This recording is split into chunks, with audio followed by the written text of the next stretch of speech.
اور خبر یہ کہ پشاور چڑیا گھر سے غائب ہونے والا ریچھ کا بچہ مل گیا ہے۔ 4 ماہ کا ریچھ کا بچہ راحت آباد کے کھیتوں سے ملا ہے۔ چڑیا گھر انتظامیہ کے مطابق ریچھ کا بچہ 3 روز قبل چڑیا گھر سے غائب ہو گیا تھا۔ بات کریں گے ذیشان کاکا خیل ہمارے ساتھ موجود ہیں۔ ذیشان، یہ ریچھ کا بچہ غائب کیسے ہوا تھا اور ملا کیسے؟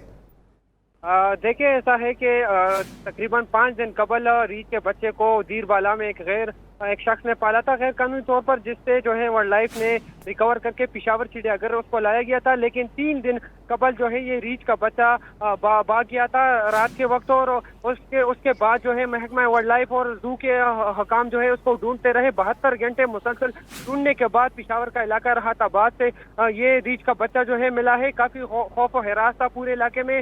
مساجد میں اعلانات بھی کیے گئے تھے کہ 6 ماہ کا بچہ جو ہے وہ ریچھ کا بچہ گم ہو گیا ہے، اور بالآخر 3 روز بعد یہ بچہ مل گیا ہے ریچھ کا۔ بہت شکریہ ذیشان کاکا خیل، آپ ہمیں اپڈیٹ کر رہے تھے۔